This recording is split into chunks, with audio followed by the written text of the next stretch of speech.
البدع والأهواء، أهل البدع العقائدية وأهل البدع السياسية. نقول بيننا وبينكم السلف، بيننا وبينكم الكتب، كان فيقول البدع بيننا وبينكم. بسم الله الرحمن الرحيم. الحمد لله حمدا كثيرا طيبا مباركا فيه كما يحب ربنا ويرضى الله. أشهد أن لا إله إلا الله وحده لا شريك له، وأشهد أن محمدا عبده ورسوله صلى الله عليه وعلى آله وأصحابه ومن تبعهم بإحسان إلى يوم الدين. أما بعد. Ikhwani fillah rahimani wa rahimakumullah.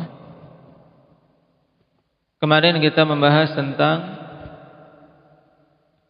peperangan besar yang dialami oleh kaum muslimin, yaitu perang apa?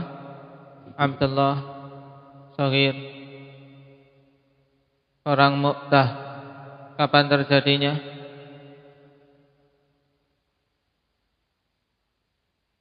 Inda akhi.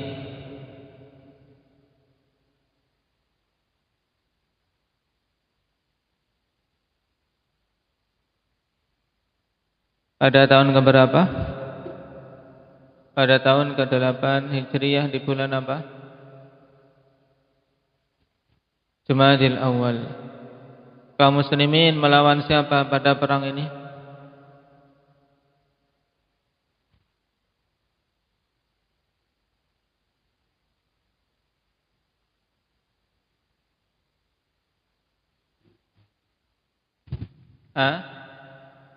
Pasukan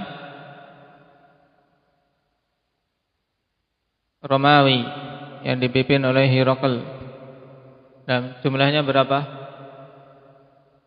100.000. Dan di sana ada pasukan yang lain yang juga siap menggempur dari kalangan Nasara. Nah, dengan jumlah 100.000 juga. Berapa jumlah kaum muslimin saat itu? Ijlis anta indak Khadir.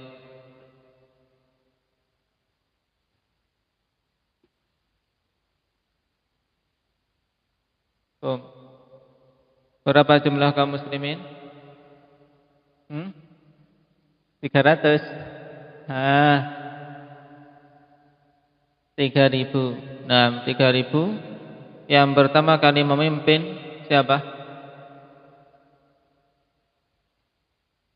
Indak Muhammad.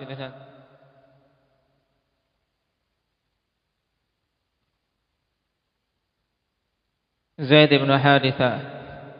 Nah, setelah beliau gugur siapa? Ja'far ibnu Abi Thalib. Terus setelah dia gugur, Abdullah ibnu Rawahah. Ini 3 urut-urutan yang ditetapkan oleh Nabi sallallahu alaihi wasallam. Setelah itu kaum muslimin bermusyawarah dan akhirnya yang memimpin siapa? Khalid bin Walid radhiyallahu anhum ajma'in. Nah,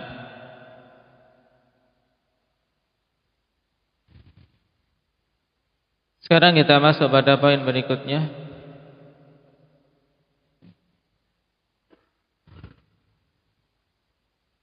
Qala al-mu'allif hafizahullahu ta'ala, ma hiya al-ghazwatu allati a'jaba fiha al-muslimun bi kathratihim fadaqat 'alaihim al-ardu bima rahabat wa balaghatil qulubul hanajir. Perang apa yang kaum muslimin merasa ujub, yaitu timbul rasa ujub di hati-hati sebagian mereka. Nah, sebagian kecil saja, ikhwan. Cuman di sini disebutkan secara mutlak. Nah, a'jaba fiha al-muslimun ay ba'dul muslimin, sebagian kaum muslimin saja. Nah, dikarenakan saat itu banyak yang baru masuk Islam. Tentunya kalau sahabat-sahabat kibar yang telah terdidik lama dengan pendidikan Nabi sallallahu alaihi wasallam dan bimbingan beliau tidak akan terjatuh dalam hal ini. Nah, jadi sebagian kecil dari kaum muslimin merasa ujub, bangga diri dengan banyaknya mereka, sehingga sebagian mereka muncul sangkaan bahwasanya kita tidak akan terkalahkan sejak saat ini. Maka dengan sebab itu akhirnya Allah Subhanahu wa taala berikan teguran, sehingga bumi yang begitu luas menjadi sempit. Wa daqat 'alaihimul ardu bima rahabat. Bumi terasa sempit bagi mereka padahal bumi itu luas. Dan hati-hati sampai ke hanjarah mereka, dalam artian karena saking goncangnya dengan serangan mendadak dari musuh. Sehingga dikatakan di sini wa balagatil qulubul hanajir. Hati-hati mereka sampai di tenggorokan mereka, sampai betul-betul goncang. Nah, dan jelas ikhwanillah perang tersebut adalah Ghazwatu Hunain, perang Hunain, di mana Allah Subhanahu wa taala kabarkan dalam surat At-Taubah di ayat yang ke-25 sebagaimana disebutkan di sini. Wa yauma Hunainin idza a'jabatkum kathratukum falam tughni 'ankum syai'a wa dhaqat 'alaikumul ardu bima rahabat thumma wallaytum mudbirin. Dan hari peperangan Hunain, tatkala banyaknya jumlah kalian menjadikan kalian ujub, kemudian banyaknya jumlah tersebut tidak memberikan kemanfaatan sedikit pun atas kalian, dan bumi yang luas terasa sempit bagi kalian, kemudian kalian berpaling mundur ke belakang. Nah, di sini teguran dari Allah Subhanahu wa taala yang juga merupakan pelajaran bagi kita semua ikhwani fillah, agar jangan sampai seorang muslim pada khususnya dan kaum muslimin secara umum terjatuh dalam perbuatan atau dalam sifat ujub seperti ini. Karena memang ujub merupakan hal yang akan mendatangkan kegagalan dan menjadi sebab turunnya banyak musibah. Kalau orang-orang mulia saja, dan saat itu yang terjatuh dalam ujub sebagian kecil saja, menjadikan keterpurukan yang luar biasa, dalam artian terpukul mundur sampai Rasul sallallahu alaihi wasallam untuk menyatukan kembali kaum muslimin, beliau maju ke depan dengan bigolnya dan mengingatkan, ya alal muhajirin, ya alal ansar. Karena apa? Barisan kaum muslimin porak-poranda dengan serangan musuh, padahal jumlah sangat banyak. Nah, ini menunjukkan betapa parahnya akibat ujub apabila ada pada suatu pasukan atau suatu kelompok. Nah, karena ternyata dampaknya tidak hanya menimpa orang yang terjatuh dalam ujub tersebut, tapi menimpa juga keseluruhan pasukan kaum muslimin. Nah, perang ini terjadi kapan? Ditanyakan setelahnya, mata kanat ghazwatu Hunain, kapan terjadinya perang Hunain? Wal jawab fi syahri Syawal minas sanati tsaminah lil hijrah, pada bulan Syawal dari tahun ke-8 Hijriah. Nah, dan peperangan Hunain terjadi setelah kaum muslimin membuka kota Makkah. Karena ketika telah sampai berita bahwasanya Makkah telah dikuasai oleh kaum muslimin kepada kaum Hawazin, maka Malik ibn Auf An-Nasri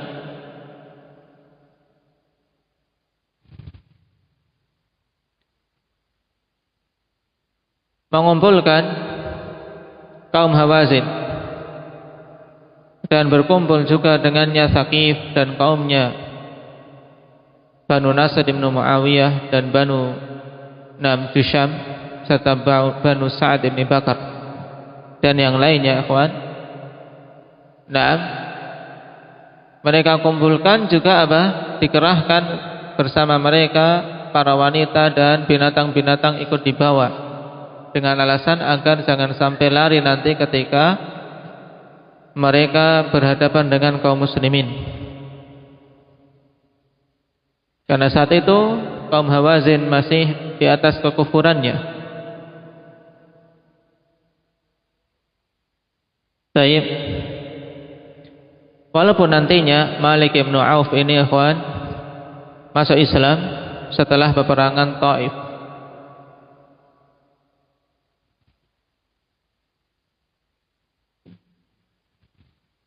Bahkan sampai-sampai syekh mereka yang sudah sangat rentah ikut dibawa, ditandu, ikhwan. Nah, sebagai bentuk mengalap berkah.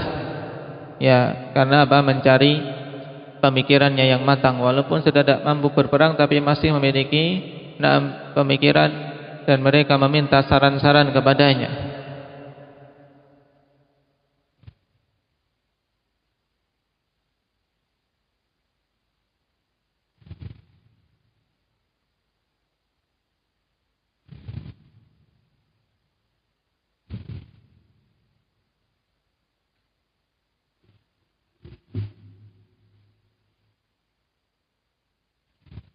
Dan Nabi sallallahu alaihi wasallam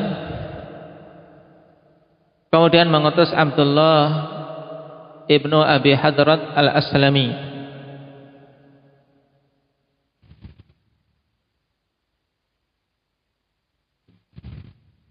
dan memerintahkan kepada dia untuk masuk ke kaum Hawazin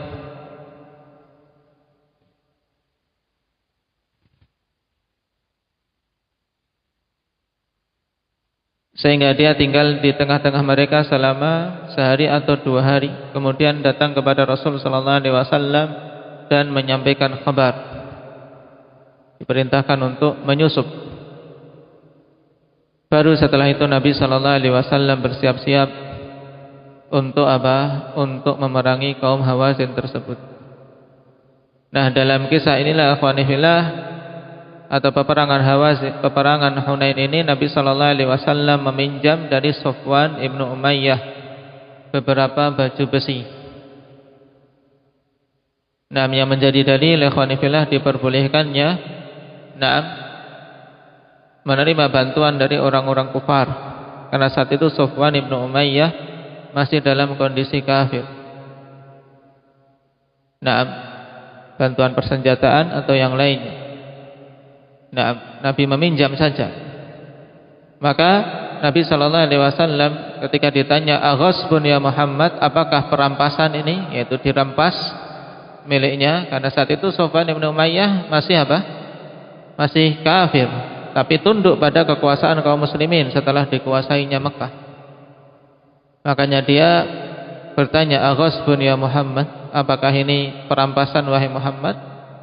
Maka Nabi sallallahu alaihi wasallam menjawab, "La bal 'ariyatun matmunah." Bahkan ini sekedar peminjaman yang dijamin untuk dikembalikan.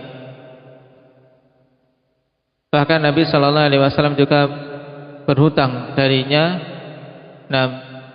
uang. Diperbolehkannya untuk berhutang kepada orang-orang kafir selama tidak ada riba padanya. Dan juga dipersyaratkan untuk tidak condong hati kepada mereka.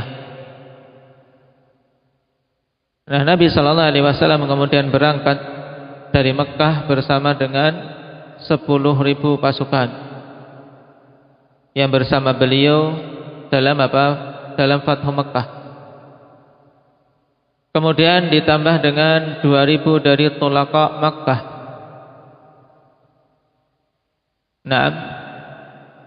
Mereka-mereka yang baru masuk Islam.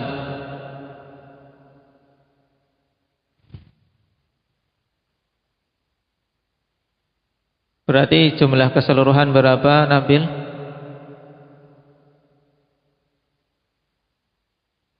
10.000 ditambah 2.000.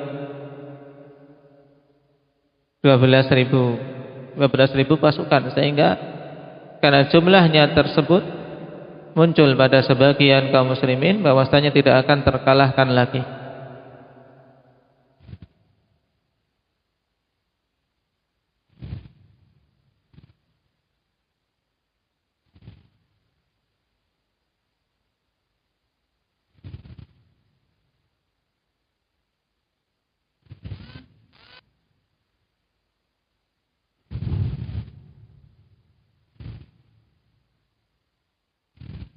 Dan Nabi sallallahu alaihi wasallam ketika disampaikan kabar tentang pasukan Hawazin yang jumlahnya juga banyak, yang merupakan gabungan dari beberapa kabilah, bahkan mereka membawa binatang-binatang ternak mereka, dan berkumpul di Hunain, maka Nabi sallallahu alaihi wasallam tersenyum kemudian mengatakan, tilka ghanimatul muslimina ghadan insyaallah. Itu adalah ghanimahnya kaum muslimin besok insyaallah.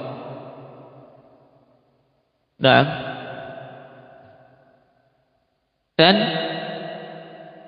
walaupun ikhwani fillah kaum muslimin pada peperangan ini di awalnya mengalami pukulan berat, tapi kemudian Allah Subhanahu wa taala berikan kemenangan kepada kaum muslimin sebagaimana yang dikatakan oleh Nabi sallallahu alaihi wasallam tadi, bahwasanya harta-harta yang dibawa oleh kaum Hawazin akan menjadi ghanimah kaum muslimin, karena memang terpukulnya di awal peperangan padanya hikmah untuk teguran bagi kaum muslimin dan juga kita semua untuk jangan sampai terjatuh dalam sikap ujub. Ya rahmatullah.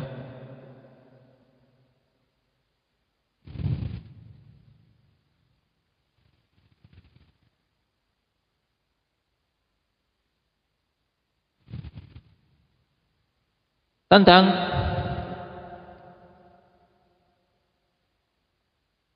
kisah peperangan ini di mana terjadi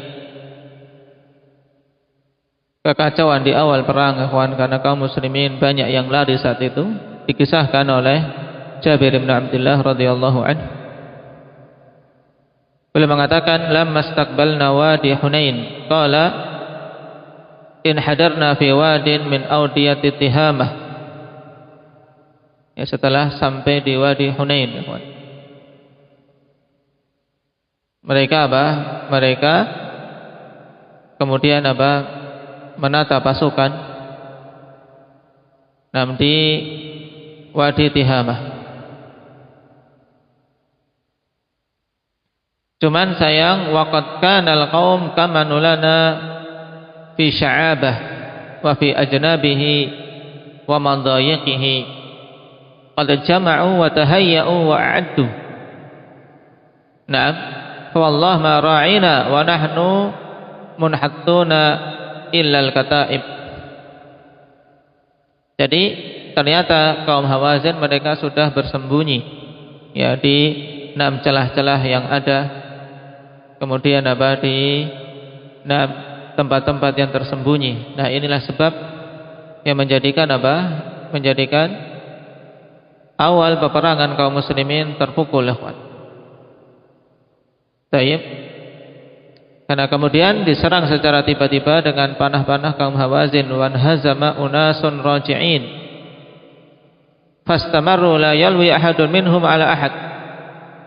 Maka manusia, yaitu kaum muslimin saat itu terpukul mundur, balik ke belakang, sampai-sampai tidak ada seorang pun yang menoleh kepada yang lain.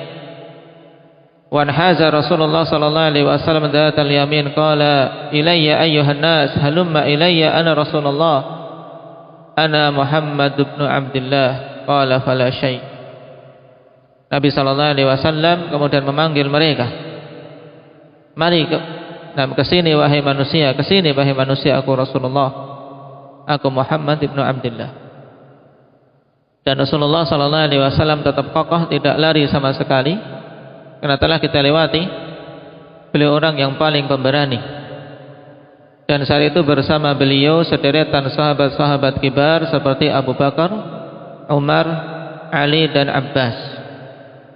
Ini ditambahkan di antara para sahabat yang tetap kokoh tidak lari dalam peperangan Hunain, yaitu Abu Bakar, Umar, Ali dan paman beliau Abbas, serta kedua putranya yaitu Al-Fadl Ibnu Abbas dan Qutham. Juga Abu Sufyan Ibn Al-Harith dan putranya Ja'far serta Rabi'ah. Juga Usamah bin Zaid. Ini di antara tokoh-tokoh yang kokoh, walaupun masih ada yang lain, tapi itu tokoh-tokoh yang masyhur. Yang Nabi SAW saat itu mengendarai baglah. Mengendarai bighal, tidak mengendarai kuda. Ini juga menunjukkan tawaduknya Nabi SAW, padahal beliau pemimpin pasukan, tapi memilih untuk mengendarai bighal, yang merupakan hadiah dari Farwah ibnu Nafathah al-Juzami. Yang Nabi SAW arahkan bighal tersebut menuju kepada arah musuh, dan Abbas saat itu yang memegang kendali untuk menahan pergerakan Rasul sallallahu alaihi wasallam ke depan, karena khawatir Nabi sallallahu alaihi wasallam tertimpa sesuatu. Yang di situ perkataan Nabi sallallahu alaihi wasallam yang masyhur, "Anan nabiyyu la kadzib, ana ibnu Abdul Muttalib." Menunjukkan bahwasanya beliau nabi. Tidak berdusta, bahwasanya ghanimah akan didapat oleh kaum muslimin, bahwasanya peperangan akan dimenangkan oleh kaum muslimin, untuk tidak takut. Kemudian Nabi memerintahkan kepada Abbas yang saat itu memiliki suara keras untuk memanggil ahli bai'atur ridwan dan memanggil kaum Ansar, diingatkan. Kenapa? Karena yang ikut dalam bai'atur ridwan, apa bai'at yang diambil? Maulana, yang diambil apa? Untuk berperang sampai mati. Untuk berperang sampai mati. Diingatkan kembali, dipanggil dengan bai'ah tersebut. Juga dipanggil kaum Ansar. Akhirnya semuanya kembali dan kokoh. Kemudian kaum muslimin mulai menata pasukannya akhwanifillah, dan Rasulullah SAW kemudian mengambil beberapa kerikil dan dilempar ke wajah-wajah orang-orang kafir, sembari mengatakan, inhazimu wa rabbu Muhammadin, inhazimu wa rabbu Muhammadin. Taib,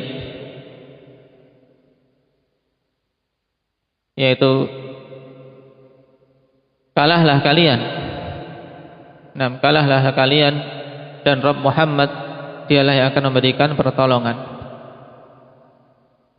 Maka tiba-tiba ikhwanifillah,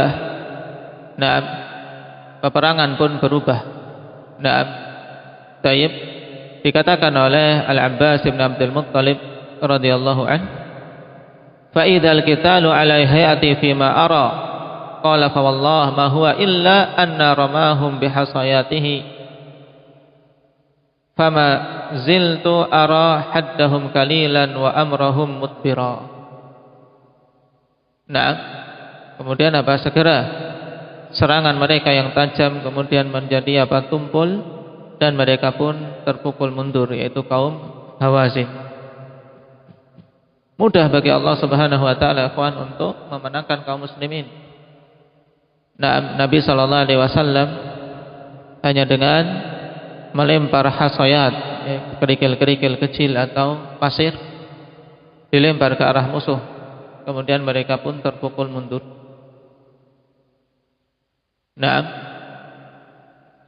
Sehingga kaum Hawazin kemudian melarikan diri dan dikejar oleh kaum muslimin, yang melawan dibunuh dan yang menyerah diri ditawan. Tidaklah seorang pun dari sahabat kembali kecuali mereka membawa tawanan-tawanan di tangan-tangan mereka.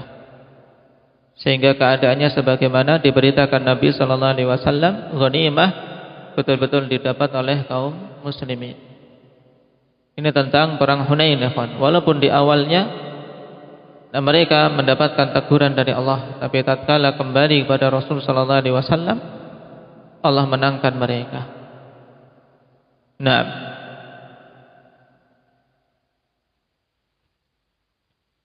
nasallallahu taufiq wassadad. Tokoh-tokoh penting dalam perang Hunain diingat.